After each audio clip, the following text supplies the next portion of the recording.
How can you add housing while lessening its impact on the earth? We do need more housing, especially if we want to sort of promote affordable housing. But we also need to figure out ways to have less environmentally destructive housing. Years ago, generations lived in the same house, but then something happened. People started building even bigger homes, and fewer people were living in them. Researcher and author Nils Peterson says it's possible to build more affordable housing, but in a smaller footprint. Allowing accessory units on existing properties, and not just allowing them, but purposefully designing the rules so that they're easier, right? The North Carolina State researcher also talks about the importance of mental health and spending time in nature. Particularly in woods or forested areas, is good for mental and physical health, and that the more you get up to some limit, the better, but even small amounts are very good. Coming up on Brick by Brick, an interview with Nils Peterson, author of The Housing Bomb. We talk both housing and nature. Let's get into it. This is Brick by Brick, solutions for a thriving community. Brick by Brick is made possible thanks to leading support from Greater Cincinnati Foundation, AES Foundation, and George and Margaret McLean Foundation, with additional major support from Lori Johnston, the Robert and Adele Schiff Family Foundation, Murray and Agnes Seasongood Good Government Foundation, and more. Thank you. Researcher and author of The Housing Bomb, Nils Peterson, welcome to Brick by Brick. Thanks for having me on the show.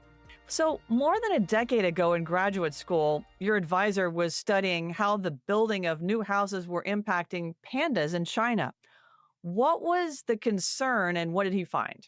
The fundamental concern was just that new houses in panda habitat would fragment it, make it harder for the animals to move around, and just take up space that they need to survive. But it was much more nuanced than that. A lot of the research focused not just on sort of more houses within the habitat of panda, but also household dynamics in terms of changes in multigenerational households, the number of people that share a building, and even how resources were used at the household level, like decisions about whether or not to use electricity made elsewhere or use fuel wood, because choosing to use fuel wood not only impacted the place where the house was, but people would go out and gather it and remove trees and change the landscape in ways that could be detrimental to the panda. So, things that weren't always good for nature. Well, at the same time, you and your colleagues were concerned about the world's increasing population and how you could lessen the impact on the earth. And so, what were your thoughts at the time around slowing down the pace in building and advocating for smaller houses? I believe originally you'd reached out to me because of the Housing Bomb book, which is kind of a play off of Paul Ehrlich's Population Bomb. And the idea really for the environmental movement going way back is sort of we have this issue with too many people using up an outsized portion of the Earth's resources that might otherwise support biodiversity and environmental processes. And there is this sort of demographic transition going on where population growth is slowing down, and experts say we're actually going to face decreases in population eventually. But in terms of the human impact on the environment, it's always sort of the number of people times how each person uses resources. And one of the sort of biggest lever globally in terms of individual humans' impact on resources is our household. Just the physical space it takes up, how it uses resources, all the resources that go into transportation networks and energy and moving water around, all tied to our housing. So it was really interesting to us because it was like, this is the biggest lever we can pull if we want to change the dynamic between how many people there are and how much resources we each individually use.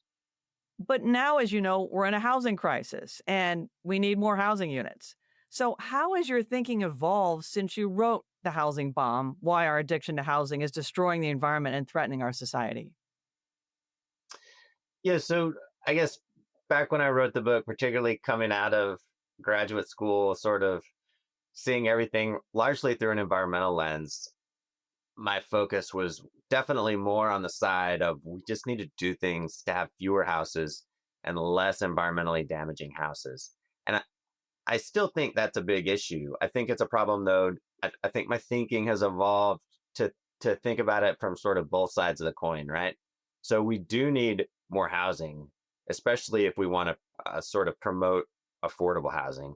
But we also need to figure out ways to have less environmentally destructive housing. And there are a lot of ways to do that that people have known about for a long time, right? So a lot of times I think advocates of affordable housing focus just on building more and building faster. Um, and that's something, basic supply and demand. You need more units for the cost to go down, but that can be done in a strategic way to focus the extra housing on meeting needs of affordable housing, right? We don't need more of everything. And a lot of the sort of trends in terms of housing show that even though we have a housing crisis for affordable housing, we're keeping up just fine for high cost housing, for housing that meets sort of the top 10% of home buyers. There's always plenty available, right? We haven't fallen behind. So in terms of building more and building faster and loosening restrictions, that really does need to happen, but it only needs to happen for affordable housing and not the rest of the housing sector that's being built just fine on its own, thanks to market forces that easily sort of overcome any regulatory barriers or constraints. You're right. Like the $1 million homes, there's no shortage of those. But when it comes to people trying to stay below 300 or 400,000, I think they're some would advocate there needs to be a ramping up of building. But regardless, how do you do that? How do you balance environment with building? You said that there are ways to do that. What are your thoughts? Right. So one is just using the regulatory tools we have to direct where the housing goes. Right. They're tools people have practiced with or toyed around with, like urban growth boundaries and different density levels in different places, so you can build higher densities in areas where where the landscape may be sort of like ecologically vulnerable. One of the big issues we identified it in the research associated with the housing bomb is we have this sort of demand for housing right at the edge of protected areas, natural areas, parks. And if there's not any regulation sort of restricting that, you end up sort of sealing these areas off, which tends to damage their ability to protect the environmental amenities they were established for in the first place. And then in terms of expanding housing in areas where it already exists and where the natural landscape is arguably not as pristine and as useful in terms of meeting the needs of wildlife and other forms of biodiversity, you can do things like allowing accessory units on existing properties, and not just allowing them, but purposefully designing the rules so that they're easier, right? So you could have, the first step is just saying, we're going to allow these units so that you can put two households on one parcel. But oftentimes those rules are written to make it very difficult, where you could only do that if you have a certain acreage that's maybe larger than half the parcels in your town. Or you can only do it if that accessory unit is very, very fancy, which sort of prices it out of the range of a lot of homeowners that might think it's a good idea to do. Well, what about preservation? Because that would seem to fit in with your model of thinking about the environment and also not building everywhere, like making sure houses don't fall down and then adapting them for more affordable housing. Yeah, so not losing the housing we already have is an important step to take. And I think the town I live in Cary, North Carolina, has like a very long like vision for future housing plan. And one of the core elements of it is protecting existing housing, keeping it within the pool of housing that we have through restoration, maintenance, and in some cases, if you're within like a certain distance of the federal poverty line, you can get extra assistance in terms of like staying in that housing or maintaining the housing. So there are various tools that municipalities can develop protect and keep existing housing that may otherwise sort of fall out of the pool. And as you've mentioned, creating housing doesn't have to be some huge footprint. The pandemic proved it was possible for families of four to live in a 2,000 square foot house. And to some extent, I guess people are maintaining that or going back to that. Yeah, I mean, it's certainly proved that it's possible. One of the big challenges we face with housing and its impacts is, on one side, we don't have enough affordable housing and there's not enough housing. But on the other side, we have these sort of social trends and pressures to sort of kick kids out of the nest early, split families up, avoid multi-generational households. And I think, bringing some of those households back together can also help address the housing shortage while avoiding the need for building new homes. And in some cases, it can actually be good for people. I mean, I think depending on who you are, what family you're in, I mean, everyone's different. But I think a lot of people found that having these multi-generational households during the pandemic was a good thing, right? One of the big challenges that people have talked about within the sort of mental health sector is a lot of people are struggling with loneliness. And that was like magnified to the nth degree during the pandemic. But having multi-generational households or more family members in a home can help address that as well. And it can be good for financial reasons. You can save up for a down payment, like for renting or for buying a home. Yeah, absolutely. Well, you are working to increase the housing supply. Um, are you making it easier to build auxiliary units of affordable housing, or how is the town there doing that? Well, so I live in a classic sort of suburban conglomeration of towns, right? So I serve on the board of a group called Wake Up Wake County that focuses on sustainable development, basically in the county.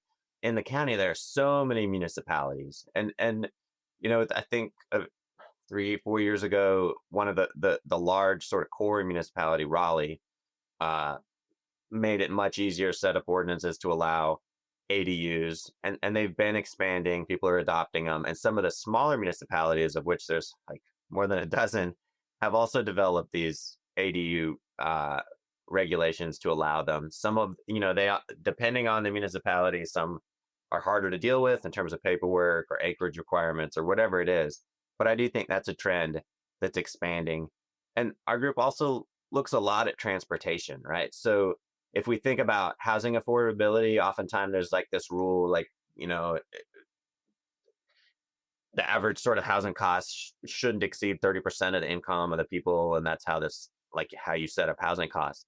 But a lot of times transportation isn't considered within those housing costs, but it is a big part, right? If people are getting housing that requires really expensive transportation, that's part of the burden imposed by the cost of housing. So if you can design your zoning in such a way that higher density housing or more houses are going in transportation corridors, particularly public transportation corridors where the costs are low, you can do a lot to reduce that burden associated with housing costs for people, even though it's not something that's being done with the actual building. It's just the bigger sort of picture where everything's connected. Now, in terms of building more backyard cottages, we know it's being done out west, like Oregon and California. Are you starting to see more of that on the east? I mean, I think it's expanding everywhere, particularly as housing costs go up. But I don't know, like off the top of my head, exactly sort of where it's the most or least, or how fast it's growing. What about in your town? I mean, it's definitely expanding in my town, and that's largely because it's recently been allowed. So in a lot of the country, they're simply prohibited. And so it's just capped and nothing can happen. And the first step there is just saying this is a thing, this is a way of building that's by right. The assumption is it's allowed. And that then can open the door to all kinds of steps that can make it more feasible for individual homeowners, more likely to happen. So it is allowed here in Cincinnati. It's been allowed for a couple of years, and we really haven't seen that much of it. I don't know if it has to do with construction materials, because it can be pretty expensive to build if you don't already have something on your lot. Well, you say you're an optimist, and people will build more affordable housing even if the government isn't helping. And you say people will push forward to value the environment. I'm wondering what examples of this that you're seeing around the country. I don't know that I'm that optimistic. I mean, I think that we do need to encourage it. It's not something that it's clearly not something that has sort of resolved itself already. Um, if it's the form, I do think in general markets work, right? And if there's a huge gap in affordable housing, and that's where there's a sort of will and a demand for purchases, and we're exceeding the need in the very high end of housing, then to some degree that's going to balance itself out. But at the same time, I think there's opportunity and also a need for policies that encourage building where that demand is, even if it may not look as lucrative at first to builders. And I'm sure people are wondering how long this is going to take. Yeah, and I think you alluded a little bit to some of the challenges. You mentioned you have recent policy in Cincinnati allowing development of auxiliary units, but it hasn't really taken off. And part of the reason, right, is within construction trades, we have a big labor shortage now. And then even without that labor shortage, if this policy was made 2 years ago, you may just be having your first ADUs come online because even if you have good labor, it takes a while to build. And frankly, way back in college, I paid for part of my tuition building houses. And if you're building houses in like a new scarified empty lot, it's much faster than if you're doing it in someone's backyard, just in terms of the logistics and everything else. So it's a slow process, even if there aren't extra regulatory hoops, and even if there's not already a labor shortage. So it is right now a little bit of a tough time, but hopefully the labor shortage, it hasn't existed forever. It's not always going to exist in the future.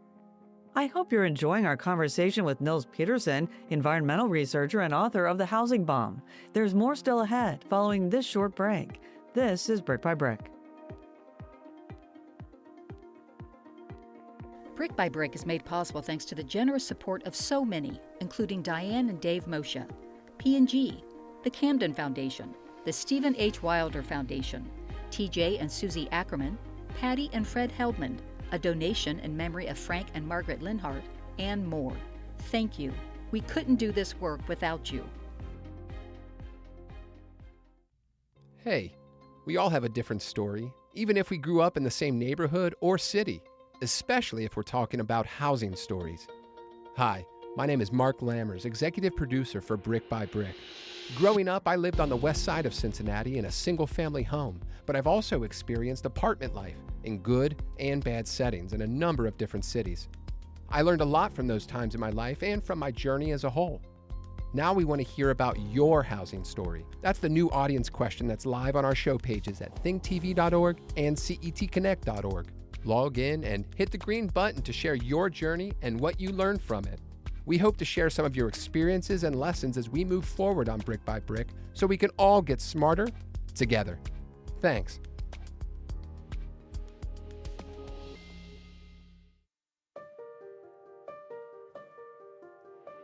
Welcome back to Brick by Brick. I'm Ann Thompson. Let's get back into our conversation with Nils Peterson, author of The Housing Bomb, and Emiko Hearns and I will be back at the end for some reflections. So our podcast, Brick by Brick, in season number 1, focused on the housing crisis and possible solutions to lessen it. And in season number 2 now, we're layering the housing crisis with health and the environment. And your book and your research kind of touches all three. So your current research focuses on interactions between people and wildlife. And I'm wondering, how does this balance help people, and how much outdoor time do they need, and how much nature do they need? Like, do you have to have a woods in your backyard or what? Yeah, so there's a lot of research going on now focused on how exposure to nature and different types of exposure to nature impacts well-being. And the research is focused some on like mental health, but also on like actual physical well-being, where people are looking at biological measures of health.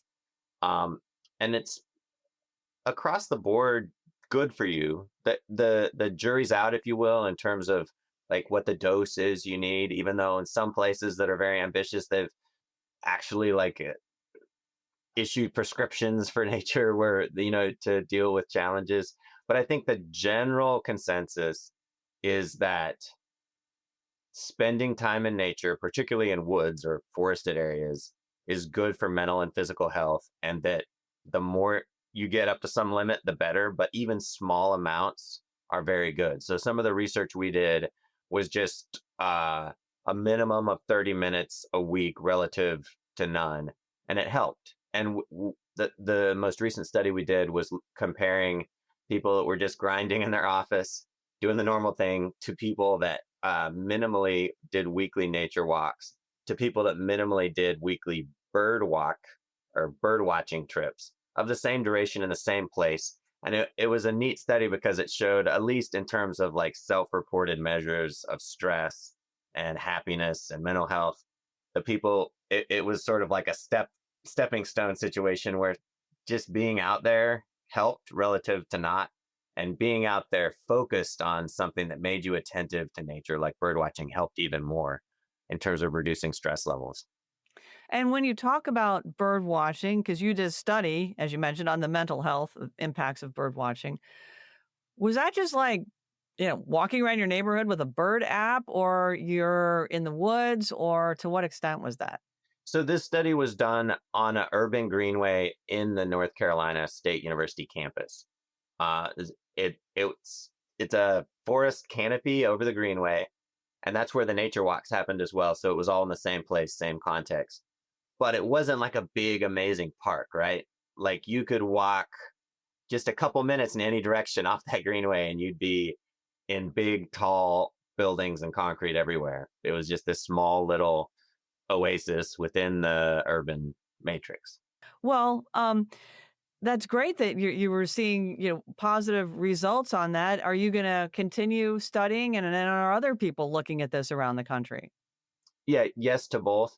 So we just finished a study we haven't been able to analyze, where we tried to control things a little more and had people use like over-the-ear sound canceling headphones and listen to different types of soundtracks like birds and traffic noise, and treated it. It basically tried to control the noise levels and exactly what people were hearing a little bit more.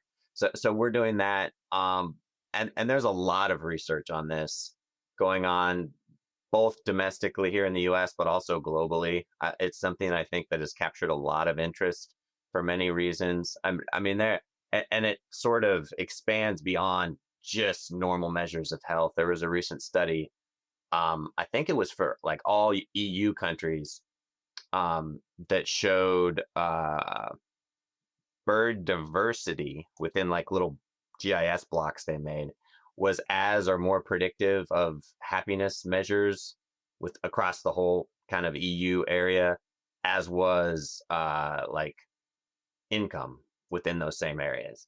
So there there's all kinds of research, from small experimental studies to big correlational studies of almost whole continents, looking at sort of the relationships we have between sort of nature, where we live, how we spend our time, and our well-being and happiness. So, what's your message to somebody who, whether they're feeling stressed or not, maybe has an office job, maybe not, uh, as far as how nature can help you, and how much time you need to spend in it? Well, I guess my advice would be to get outside in nature, and a lot of the research does show that for some reason forests help. So that obviously there's nature in like a grassland as well, but forests seem to be good for us. So find yourself some trees, and anything is better than nothing would be my other advice, right? So some of the research has been focused on things as small as like 30-minute exposures. So it doesn't need to be like you need to do at least 30 minutes plus 5 days a week, like the golden rule of exercise, right? Something is definitely better than nothing. These new findings go beyond just sort of like how individually can I like cope with stress, maybe be more productive at work, be happier. They also, I think, have some insight for communities that are trying to deal and think about housing strategically, right? Because not only do we want affordable housing, do we want people near transportation corridors, but we want to protect these remnant patches of forest so people can actually be exposed to them and be happier and be healthier. And we want to ensure there's sort of equitable access to these little patches of trees and forests for people. The parks that are part of our planning aren't just there to, play soccer or basketball in. They can do a lot if that green space is protected to help with mental health and health costs that are a burden on our communities if we don't do things to protect people's health. So we always ask the people we interviewed, what does a thriving community look like to you? That can take in your research or not? What do you think? Wow, that's a good question. um, I mean, I think at the base, it's a community where the people within it are enabled to pursue their passions. And I don't know, maybe that's too simple, but I'm trying to think of a small explanation that sort of covers everything at once. Yeah, good advice. Well, Nils Peterson, you've given us a lot to think about. Thanks for being on Brick by Brick. Thank you for having me. I enjoyed it.